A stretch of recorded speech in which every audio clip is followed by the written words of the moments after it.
Welcome to Mainland, your local regional television station. I'm Chrissy Small, and some of the stories coming up in today's news. Woodburner hearings over, shoulder season event to showcase Nelson, Tasman Council back down on van ban, and more. Day 3 of the Woodburner hearings took place at the Bridge Club in Nelson on Thursday this week. Graham O'Brien was just one of those who submitted to Council as part of the Woodburner lobby group, who have been attending meetings with Council and were instrumental in the review taking place.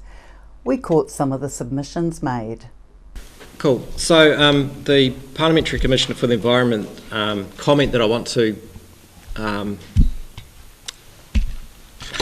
highlight, and I think is the most important thing of the whole issue, is at the bottom. It would be counterproductive, for instance, if actions to reduce emissions from wood burners resulted in more cold, damp homes. So this is what we think is actually happening. I'll just speed through this quite briefly, but this is pollution in airshed A in wintertime. I'm sure Emily's very familiar with this. So it's crashed by 66%, or 68%. Airshed B1 similar, B2 similar, C similar. Now, if particulates were having such a huge effect on our health, you'd expect to see that in the respiratory illnesses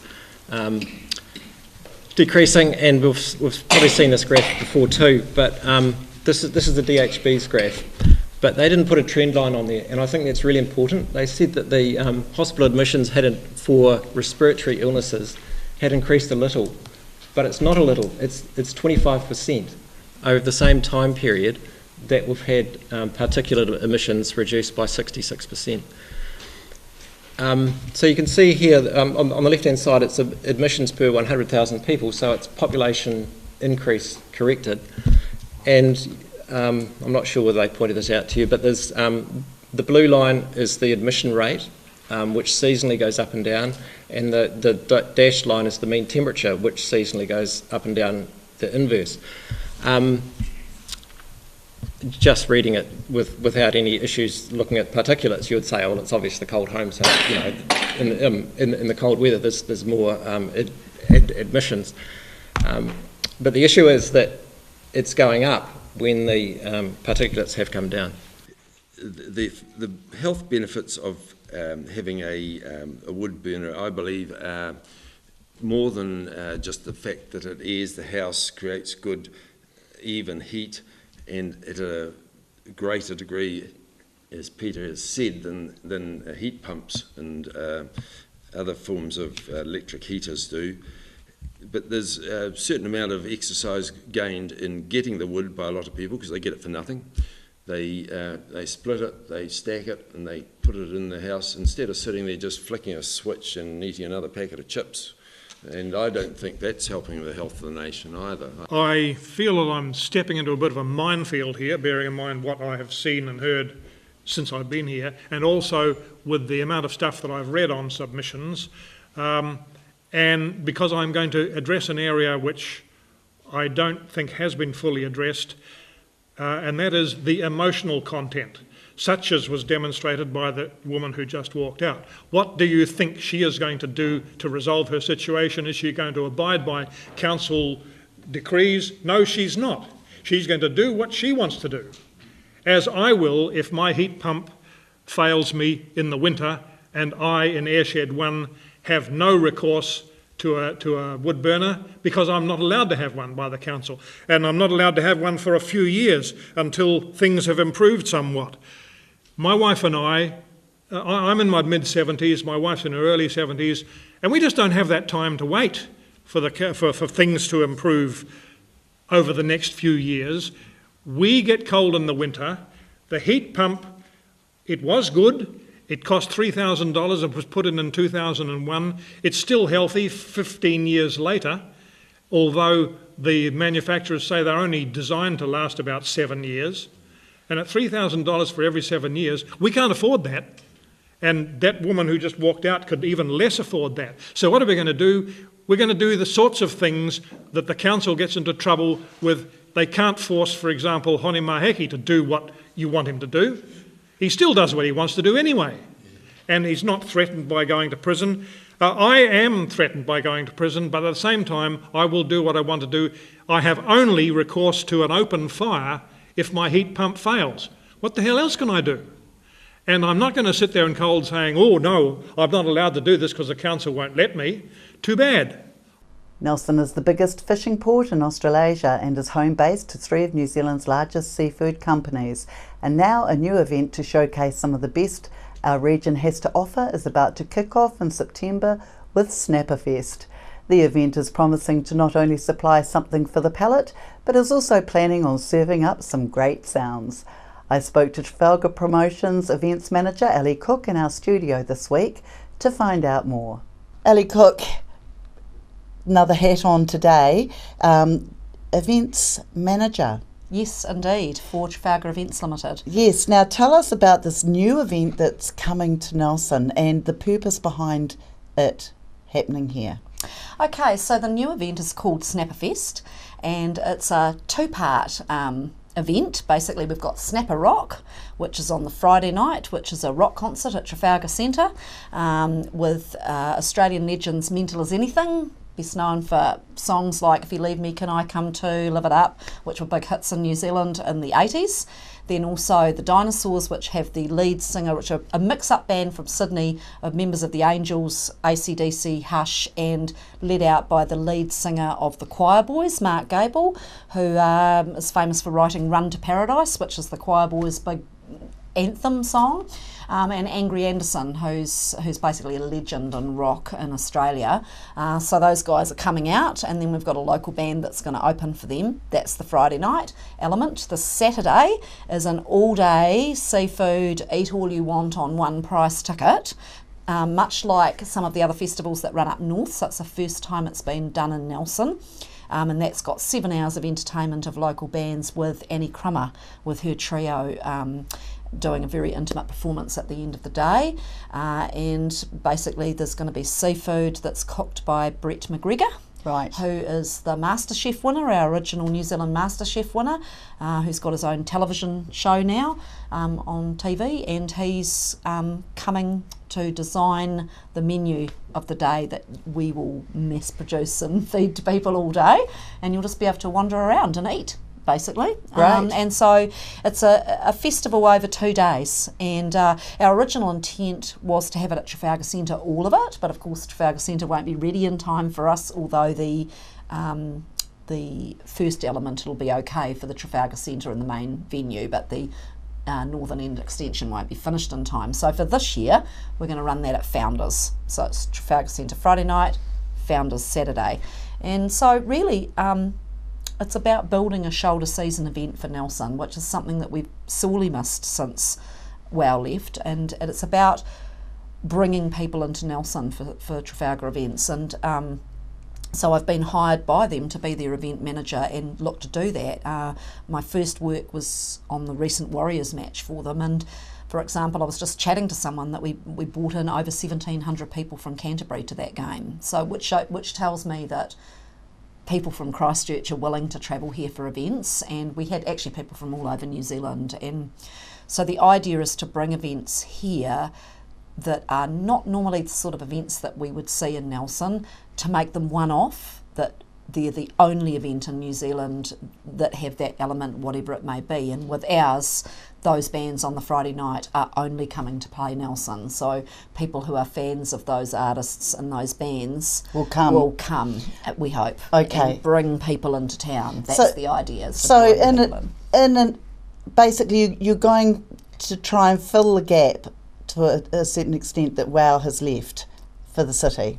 Yeah, shoulder season events is really what the city needs, and certainly when we ran the recent Warriors versus Vodafone Warriors versus St George Illawarra Dragons, that match was not shoulder season; it was actually February, and so it made it difficult with accommodation and things. Whereas this event is September, and therefore that's a time when we need to fill up hotel rooms and we need to bring people into town to eat and shop in town, and so that's the idea. So we want to grow something out from there, so that's why it's a 2-day festival rather than being a 1-day event at Founders or something. It's actually a 2 element, so we hope to grow it out from that. And of course next year we would hope that it would all be at Trafalgar Centre over the 2 days. So you're going to concerts in the main hall and you're going to festival out in the surrounds of the park. Yeah. Right.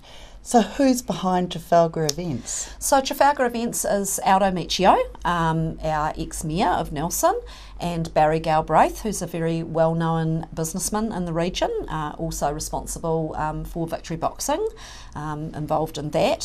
So the two of them have come together to join an events, to make an events company that does exactly that, brings events to Nelson that are big and shoulder season and or experiences for Nelsonians that we would have to normally travel for. And also in the hope that other people will come in to experience Nelson around an event. Right. Okay. So how long have the ticket sales been open? So only a couple of weeks. We've put them on sale fairly early, and we've actually got the announcement of another event coming, which I can't tell you at the moment. Or else you have to kill us. which is within a week of it, and we're hoping that people might stay for the week as well when we announce this new event. So yeah, it's pretty good so far, but we want Nelsonians to get in behind it because that's what's important. We are notorious in Nelson for being late bookers, but in saying that, our bookings are already going quite well for this. So if you want to go, I would suggest that you get out and get your tickets. Where can they find it online? Ticketek, so if you just go to ticketek/Snapperfest, and you can get all your tickets from there. You can go and find whatever, whether you want combo, whether you want to go Saturday or whether you want to go Friday. Are you guys on Facebook? Yes, we are. So Facebook/Snapperfest, and that's Snapper SNAPA. Right. Fest. So okay. So yeah, just look for it that way. Oh, just curious about the seafood side of things. What about those people that don't like seafood or are allergic to it? Is there anything else going to be happening there? I think there'll be a variety, a little bit of a variety of food there, but it is predominantly seafood. So if you're a seafood lover, get in there. And of course, with Brett McGregor cooking, and designing the menu, I'm sure there'll be really yummy things that he's coming up with. So great. Yeah, and there'll be simple things you can just grab and eat, and grab your beer and go and listen to Amity Crummer or listen to one of our great local bands that we've got. Sounds fabulous. Well, be there or miss out. Yeah, pretty much. The withdrawal of cement maker Holcim from Westport Coast caused mining company Bathurst Resources to suspend operations in March at its contentious escarpment coal mine atop the Denniston Plateau. Bathurst obtained consents to mine Denniston from 2 local councils back in 2011. However, environmental groups, including Forest and Bird, fought those consents through several courts over 2 years. Forest and Bird had fought for many years to protect Denniston, which they say is a unique landscape and ecosystem formed under unusual conditions over tens of millions of years. The organisation wants to see Buller Coal Plateau given the protection it deserves by adding it to the highly protected status Schedule 4. Graham O'Brien caught up with Forest and Bird's Debs Martin last month in our studio. No one's happy that it's gone, the people have lost their jobs, everyone's worried. How about for Forest and Bird? Well, of course, we're absolutely gutted about the fact that it went ahead in the first place. And to see it being wound up is a little bit like that awful "I told you so." And we don't want to be in that situation, because right at the front we said, look, this isn't going to be good for the economy of the West Coast. The West Coast needs to shift away from these kind of boom-bust coal cycles that elsewhere in the world, we're just seeing coal being shut down all over the place. It's climate change, fossil fuels, but the big thing is that you see the damage that's being done, not just to the Denniston Plateau, and believe me, these guys they've done a lot of digging and done a lot of damage and getting to where they've at, even if they haven't even started mining properly. But it's all the people who were promised these jobs. John Key opened Bathurst offices in Wellington with such fanfare, saying, you know, this is a company of the future and it's going to give jobs to the West Coast, you know, the poor West Coast, they've been in this lull, and Forest and Burge, you're just getting in the way. And in actual fact, we were saying to them, this isn't going to be good, not only for the environment, but it's not going to be good for the economy either, because these are boom-bust industries, and that's what we've seen. This is a boom-bust industry. Now there are people hurting, there's a scar on the landscape, and nobody's won. And I guess in the longer term, at least the rest of the plateau looks safe. But I'm not happy about it. I think, you know, if people would just come together in the first place and say, let's look at something much better for the West Coast, we wouldn't have been where we're at now. Sure. And I mean, it's not the mining as such, like say the scar in the landscape, but I mean, there's all the leftover pollution that we have to deal with that dates back much further than this mine. Absolutely. I mean, acid mine drainage from old mines operating is still existent on the plateau. Those things you know, are still going to have to be dealt with, and we're going to be paying the cost of that for 4 years to come. Not only that, but when you start mining and doing the preparatory work that this mining company have done, weeds, you know, it's a scrape on that landscape and it opens it up to weeds. Now, it's such a delicate landscape, and the fact that it's had the biodiversity cover that it's had on it for a long time, now that they've opened it up with areas that they have in the preparatory work, we're going to be forever doing battle with weeds on that area as well. And we hear new language coming out of the mining industry, such as keyhole mining. What does this mean in actual terms on the ground? Well, I mean, keyhole mining, when you like to think that you can just go in like with keyhole surgery, take a little bit of something out and you stitch it up and it's all good. It doesn't work like that in nature. I mean, as soon as you open up the minerals and expose them to the atmosphere, you create what's known as acid mine drainage. So you're creating this kind of chemical reaction that then leaches into our water and will never go away. I mean, really, you're opening up a wound that you really can't patch over. So the notion of keyhole surgery or keyhole mining, kind of responsible mining, just as it's a myth. It means that we'll go in there and we'll do some damage. And let's face it, you don't just go in there with a little keyhole and take it out. You build roads, you get infrastructure in place. So there's a whole lot more to it than just kind of going in and taking out what we like and disappearing, going, now isn't it lovely? Have you got any ideas that would be a good industry for the West Coast? I mean, it's such a beautiful area. Is there? Oh, absolutely. I mean, it's always been, I guess, my sadness that there's been nothing that the Department of Conservation, that the West Coast have ever done to really celebrate the biodiversity that's up there on the coal plateau. We're talking about something that is absolutely unique in the world in terms of its geology and then the plants and the animals that are there. When we did the BioBlitz, we did a BioBlitz as a kind of study of the biodiversity of that place, and we had 150 people up there and scientists. I was going off the types of kind of giant little megafauna that we have because we're New Zealand. Those things are really special.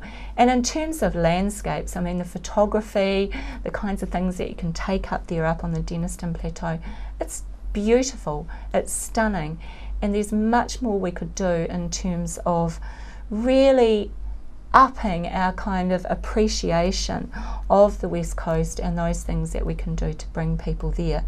Now, I know there's, contention around cycleways, and I think some of those, going through sensitive places are a problem. But the idea of bringing people to a place, providing them with a variety of activities, and actually getting even New Zealanders to let's go over there. Let's spend a holiday around Westport up to Karamea and have a week and really explore those places. That would be awesome. That's what I'd like to see. I mean, I think the drive from here through to the coast and, like you say, up to Karamea, it's got to be one of the best in the country. Oh, it's stunning. It's absolutely stunning. Absolutely. Debs, thanks very much for your time. Thank you, Graham. Yeah. Cheers. Wicked vans will not be banned after the Tasman District Council this week backed away from their initial plans to ban what many see are obscenely painted camper vans from council-owned camping grounds. This change was due to rules about banning slogans or images, but not the provider. Council has now said that individual campground managers will be dealing with the problem. Unfortunately, this will mean that the company won't be under so much pressure to have to change any of the sign-written slogans on its vans and will still be visible to the public. Tasman District Councillor Judine Edgar was not happy about her council's latest decision and told media that the council could have explored bylaws or censorship avenues as a way of tackling the problem itself.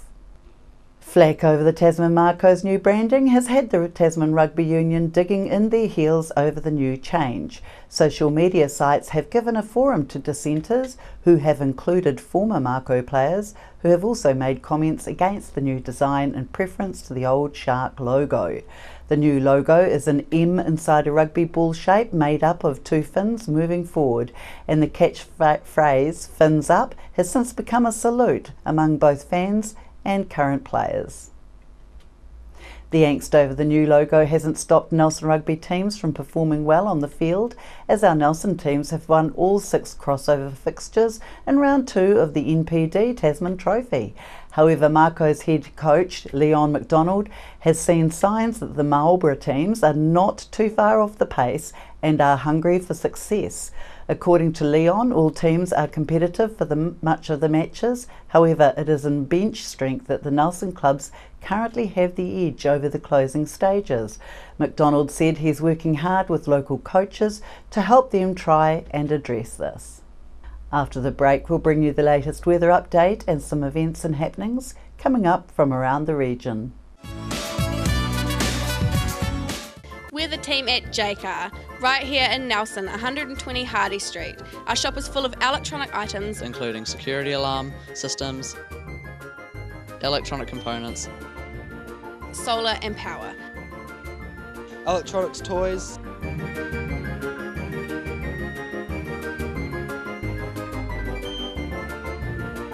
sound systems, cables, and much, much more. JCar. 120 Hardy Street, Nelson. Why would you want to pay as much as $1,000 for a single bed mattress when you can buy a high quality locally made mattress like this for as little as $220? And a queen size mattress could cost you in excess of $3,000, but at Nelson Beds you could have a mattress like this as low as $425. So why would you go out and spend a fortune on your child's bedroom when you can come to Nelson Beds and buy a complete single mattress and base set, a 7-drawer Scotch chest, a headboard and a 3-drawer bedside cabinet for as little as $979? So call and discuss our custom manufacturing options and local after sales service at Nelson Beds, Nelson's only bedding manufacturer. Hi there, Julian Toon, Waimea Telecommunications.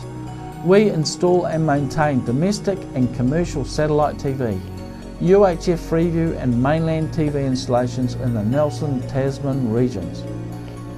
We specialise in Panasonic telephone systems and provide communications, Wi-Fi, IT and wiring for internet, fibre, computers and DSL systems.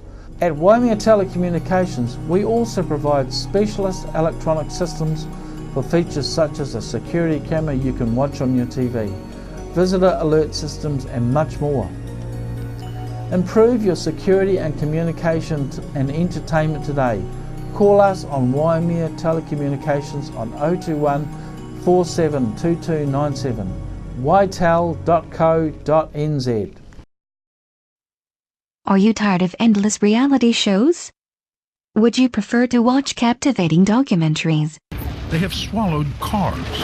Exciting movies. Go ahead, load up and shoot. Music for the soul. And if you think I'd ate your fish and chips, you're mistaken. Programming from around the world. Places to visit.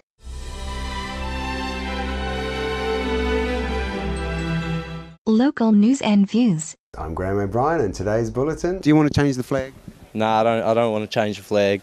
Stay tuned to Mainland TV, your local station. Nelson Tire Center. Great prices, great service. Buy your own Bryford trailer. All types, all sizes. See Colin Douglas for your tires and batteries.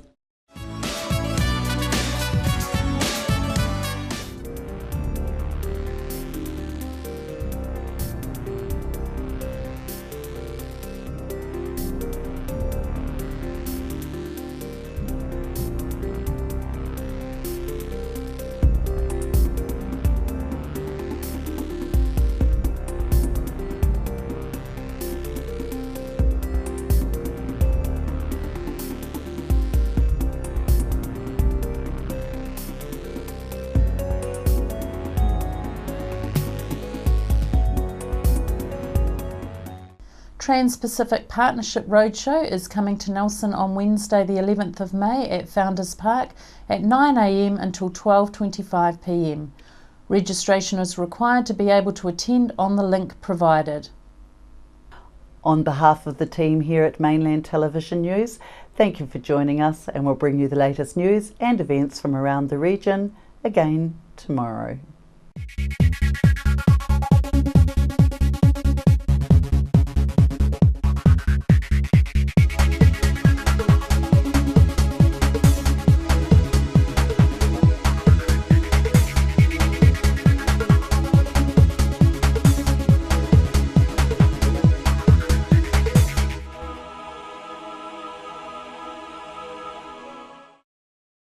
Supporting local content so you can see more of New Zealand on air.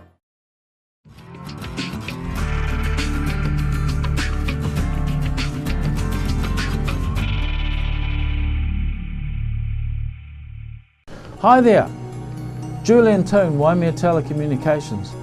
We install and maintain domestic and commercial satellite TV, UHF Freeview and Mainland TV installations in the Nelson, Tasman regions. We specialise in Panasonic telephone systems and provide communications, Wi-Fi, IT and wiring for internet, fibre, computers and DSL systems. At Waimea Telecommunications, we also provide specialist electronic systems for features such as a security camera you can watch on your TV, visitor alert systems and much more. Improve your security and communication and entertainment today. Call us on Waimea Telecommunications on 021 472297, ytel.co.nz. Nelson Tire Center. Great prices, great service. Buy your own Bryford trailer. All types, all sizes. See Colin Douglas for your tires and batteries.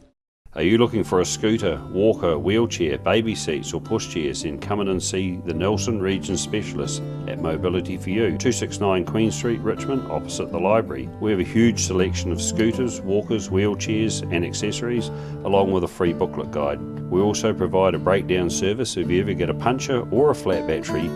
We have fully equipped service vans to rescue you. Hi, I'm Robin Jordan and I invite you to call in and see the friendly team at Mobility for You, 269 Queen Street, Richmond, opposite the library. World War I was a defining period in our history, impacting greatly on the lives of people from the Nelson province. Memories of the First World War is an exhibition which will be displayed in a number of regional venues and is currently on at the Nelson Provincial Museum. You can't touch this. Touch this. Tune into Sunshine Radio, 87.8 and 107.5 FM. The music hits so hard, can't touch this.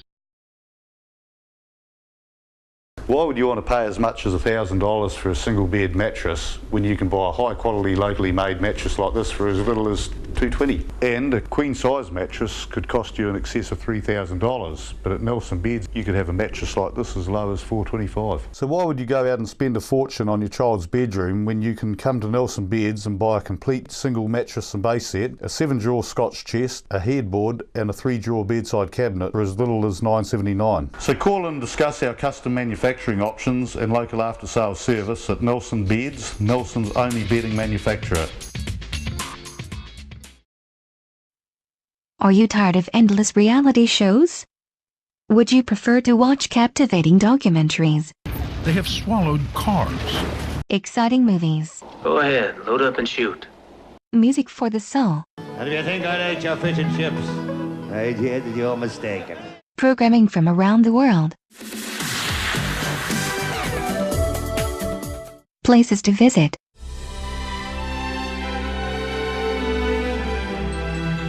local news and views? I'm Graham O'Brien and today's bulletin. Do you want to change the flag? Nah, I don't want to change the flag. Stay tuned to Mainland TV, your local station.